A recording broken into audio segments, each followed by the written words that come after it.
pemerintahan desa diatur berdasarkan Undang-Undang Republik Indonesia Nomor 6 Tahun 2011 tentang desa.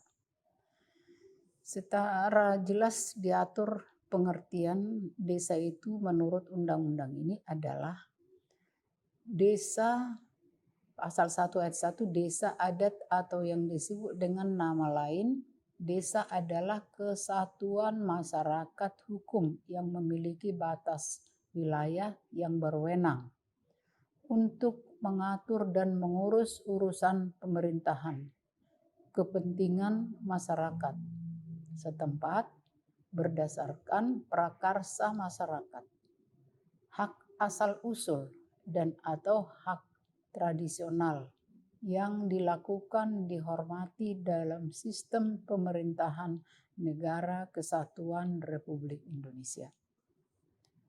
Sedangkan di ayat 2 dijelaskan bahwa pemerintahan desa adalah penyelenggaraan urusan pemerintahan dan kepentingan masyarakat setempat dalam sistem pemerintahan Negara Kesatuan Republik Indonesia. Itu secara yuridisnya, secara aturan. Nah, kemudian dalam undang-undang ini juga ada tentang pengaturan desa. Pengaturan desa itu jelas diatur dalam pasal 2-nya adalah penyelenggaraan pemerintahan desa, pelaksanaan pembangunan desa, pembinaan kemasyarakatan desa, dan pemberdayaan masyarakat desa berdasarkan Pancasila dan Undang-Undang Dasar Negara Republik Indonesia dengan Negara Kesatuan Republik Indonesia dan Kebhinneka Tunggal Ikaannya. Jadi bisa kita lihat dari situ semua dirangkum keberadaan semua masyarakat desa dari barat sampai dengan ke timur. Kemudian pengaturan desa di dalam pasal 3 lebih dipertegas lagi, ternyata recognition, pengakuan, ya, subsidiaritasnya, keberagamannya, kebersamaannya, kegotong royongannya, kemudian keberagamannya, masyarakatnya dengan musyawarahnya, demokrasinya, kemandiriannya, partisipasinya, kesetaraannya, pemberdayaan dan keberlanjutan. Sustainable-nya ke depan, bagaimana mempertahankan desa itu dengan keberagaman dan bagaimana ke depan untuk mencapai tujuan daripada negara Republik Indonesia melalui desa di semua daerah. Kemudian bisa kita lihat pengaturan desa itu bertujuan. Tujuan yang pertama dalam pasal 4 diatur bahwa desa bertujuan memberikan pengakuan dan penghormatan atas desa yang sudah ada dengan keberagaman sebelum dan sesudah terbentuknya NKRI. Memberikan kejelasan status dan kepastian hukum atas desa dalam sistem ketatanegaraan Republik Indonesia demi mewujudkan keadaan bagi seluruh rakyat Indonesia di dalam sistem keadilan. Berikut yang ketiga, melestarikan dan memajukan adat, tradisi, dan budaya masyarakat desa. Berikut yang keempat, memberikan dan memajukan adat tradisional di desa. Hal ini juga diatur dalam pasal 18B, keberadaan. Jadi negara mengakui, menghormati adat budaya yang ada di desanya sesuai dengan local wisdom atau kearifan lokalnya masing-masing. Berikut yang kelima, mendorong prakarsa, gerakan dan dan partisipasi masyarakat desa untuk mengembangkan potensi dan aset desa guna kesejahteraan bersama. Kemudian meningkatkan pelayanan publik bagi warga masyarakat desa. Jadi pelayanan yang semakin dekat ke pemerintahan desa, semakin meningkatlah pelayanan itu untuk mencapai kesejahteraan. Kemudian yang ke-7, meningkatkan ketahanan sosial sebagai bagian ketahanan sosial. Jadi dengan adanya pemerintahan Indonesia, berarti ketahanannya di bagian sosial semakin terjamin. Kemudian yang terakhir, memajukan perekonomian masyarakat, memperlakukan masyarakat desa subjek pembangunan.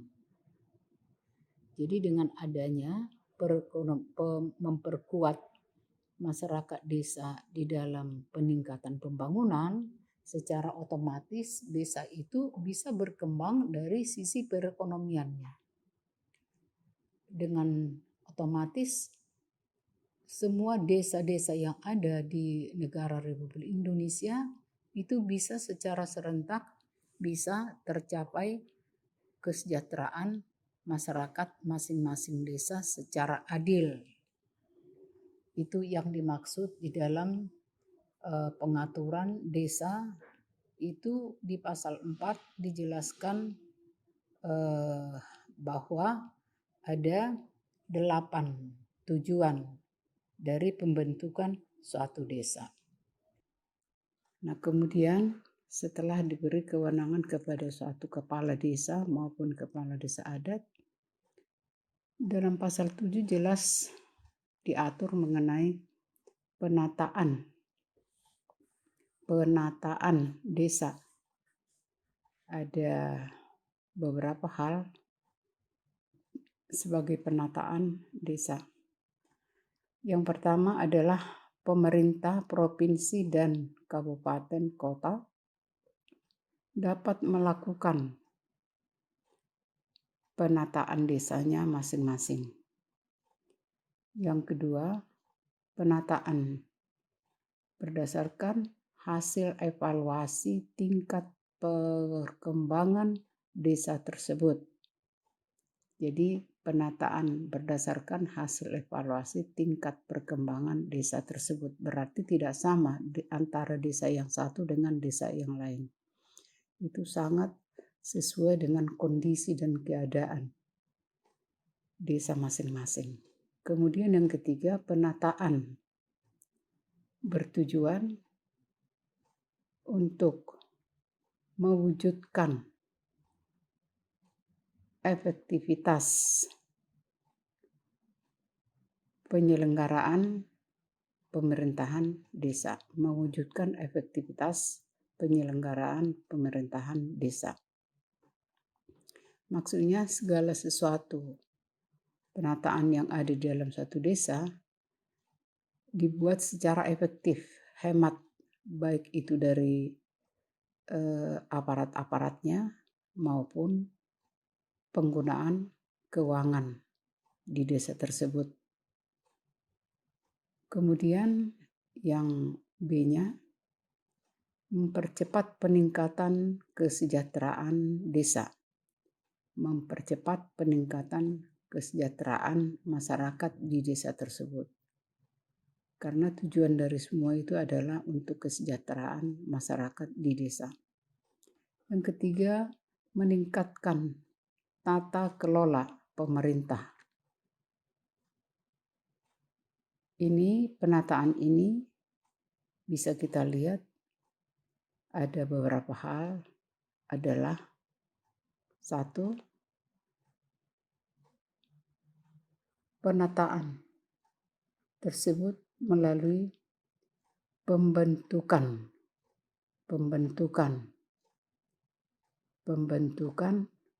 dari tata kelola tersebut.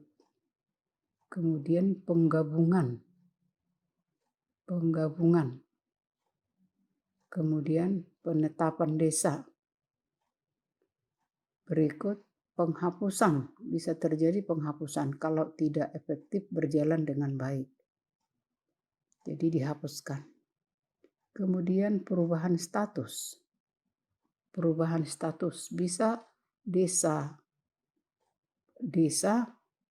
menjadi desa adat atau sebaliknya.